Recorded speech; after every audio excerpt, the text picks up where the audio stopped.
Being in the present moment or the here and now means that we are aware and mindful of what is happening at this very moment. Yun bang hindi tayo nadidistract o nag-iisip ng malalim tungkol sa mga nangyari sa nakaraan o sa worries about the future, but centered in the here and now. Lahat ng attention mo ay nakafocus lamang sa nangyayari sa kasalukuyan. Malamang narinig nyo na din yung phrase na to, physically present but mentally absent. Ganyan siguro yung nangyayari sa mga taong may favorite line na hanapin ko muna ang sarili ko. Ano yun? Yung katawan mo nandyan tapos yung kaluluwa mo pag-gala-gala kaya hanapin mo, ganun? Bago pa ako mainis, tara gumala muna tayo. Dapat pala Ines ang pinangalan sa akin, hindi Grace.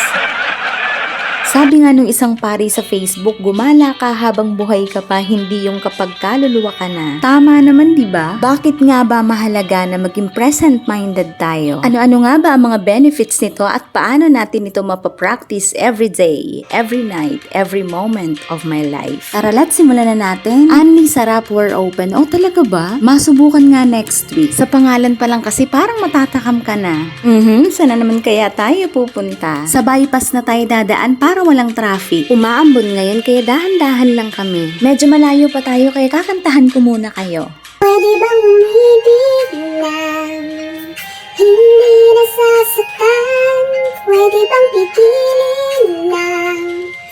Pusong nagmamahal, nangangarap lang. Sana'y malaya ka, di makatulog sa gabi. Sana ikaw ang katabi. Oh, dahan-dahan lang, dahan-dahan lang, dahan-dahan lang, oh, dahan lang, dahan-dahan lang. Pagpasensyahan nyo na nga pala yung boses ko dahil hindi naman talaga ako singer. Dito nga sa part na to, talagang literal tayong magdadahan-dahan. Dahil kung hindi, baka sa baba tayo pulutin. Grabe din pala yung nilakad namin dito. Mekos-mekos ng fun run at alay lakad. Feeling ko nga wala na kami sa Bulacan. Puro na kasi kabundukan yung natatanaw namin dito. Pero ang saya pa rin maglakad kahit umuulan. Kung papipiliin ako, mas gusto ko na yung ganitong panahon kesa sa sobrang init. Parang Baguio feels na nga din dito. Nasa DRT nga pala ulit kami, guys. Masarap po kasi mamasyal dito.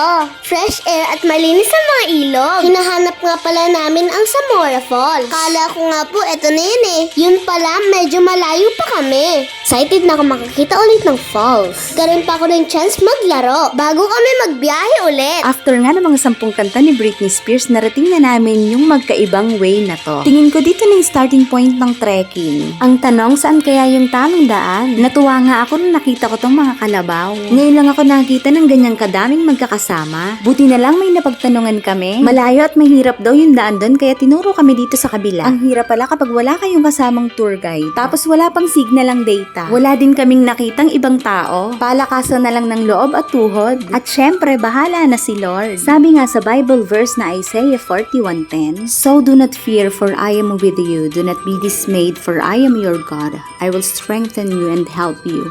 I will uphold you with my righteous right hand." Hindi naman ako banal na tao, pero sa mga pagkakataon na ganito, yung mga ganyang salita ang pinanghahawakan ko. Na-realize ko na ayoko na palang mabuhay ng may fear of the unknown. Mas naniniwala na ako ngayon sa everything will fall into place at the right time. Yung mga dahon na to ang napaka-perfect example dyan sa sinabi ko. Si Aikwen nga ang unang nakapansin nun, at ito naman ang nakita ko. Isang white tree nymph na butterfly na kanina pa nagpapapansin. Medyo matagal-tagal na rin pala kaming naglalakad, kaya pahinga muna ulit bago tumawid ng ilog. Ang ganda rin dito tsaka ang linaw ng tubig. Mga 2:00 na nga pala to ng hapon. Hindi ko alam kung ilang oras or minuto pa kaming maglalakad. Medyo lumalakas na nga din pala yung ulan. Huwag naman sanang tumaas ang tubig baka kasi mahirapan kami pabalik. Nababalot pa naman ng lumot kaya madulas sa mga bato sa ilalim. Buti na lang hindi malakas ang agos. Ayan, may isang ilog na tayong natawiran. Ilan pa kaya ang susunod? Okay lang naman kapag ganyang kababaw pero wag naman sanang aabot ng 20. Buti na lang pala pagdating dito may nakita kaming bahay. Kaya may napagtanungan kami kung malayo pa ba yung falls. Yung daan na to ay papunta pala sa talon ni Eva. Ibang daan pala yung Zamora Falls. Sabi nung lalaki mga 1 oras pa daw mahigit ang lalakarin. Medyo delikado din ang daan kapag ganitong umuulan. Kaya nag-decide na kaming hindi tumuloy dahil hapon na din naman. Sa ngayon, dito na lang muna tayo sa may ilog. Baka kasi hindi lang si Eva ang makita natin doon pati si Adan pag inabot tayo ng gabi. Naniniwala ako na mapupuntahan din namin yon. Hindi pa lang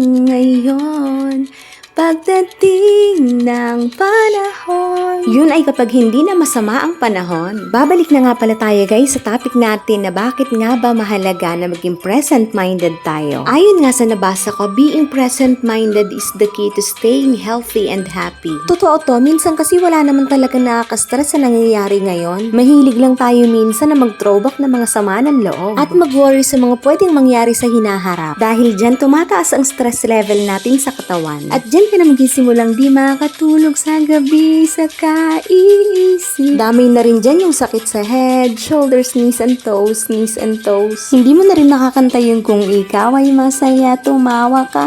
Aw! Aw! Kanina pa kasi kami binabantayan ng mga aso na yan. Mga 5 o 6 silang magtotropa. Buti na lang nakaalis naman kami doon ng walang bawas ang binte. Ano-ano nga ba ang mga benefits kapag mindful ka sa present moment? Number 1 na dyan yung nabuboost ang ating self-esteem and self-awareness. Nakakatulong din ito para makapag-build tayo ng good habits for our future well-being. At paano natin ito magagawa? By practicing mindfulness meditation. Dito na nga natatapos ang ating vlog. Bye-bye!